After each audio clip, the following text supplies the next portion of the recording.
Hi, I'm Sandy Kline. I want to start by thanking all of you for coming here tonight. This foundation, like Kathy said, it's not ours, it's this community's. My story starts on that day. You know that day. October 18th, 2010, when I was with my 25-year-old daughter and her surgeon tells us she has cancer. Whitney was strong on the outside and I was on the floor. You that have or have had cancer, you know that day.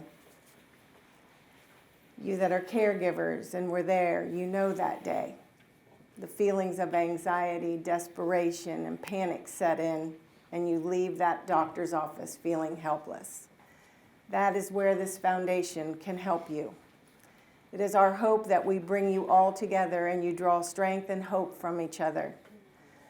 During Whitney's fight, right after her bilateral mastectomy, her surgeon suggested that my family and myself and Whitney go to the gathering place or to Stuart's caring place. He was very upset and that he hadn't suggested it sooner.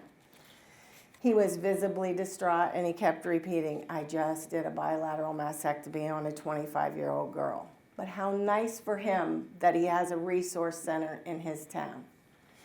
We are going to be that for our doctors here.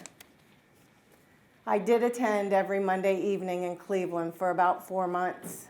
I found strength, rejuvenation, and comfort in a caregiver support group. The group consisted of a social worker leading the group and many people caring for spouses and parents. I was the only one caring for an adult child, but it didn't matter. We all had a common bond. We were caregivers. We were tired, frustrated, and sad.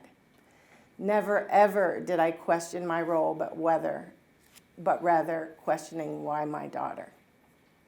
Those groups were my getaway. Those people helped me be strong and vent without guilt. Whitney had treatment all day in Cleveland on those Mondays, and I would bring her home to her dad, and I would turn around and go right back up to Cleveland to that group because I was at my wit's end. What we said in those rooms stayed in those rooms. Privacy is priority there, and it will be here too.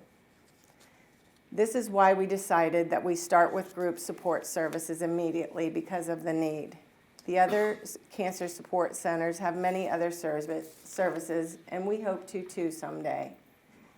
Kathy touched on our plans, and we want to do this thoughtfully and professionally with our services, walk before we run, to maintain the foundation's sustainability and longevity.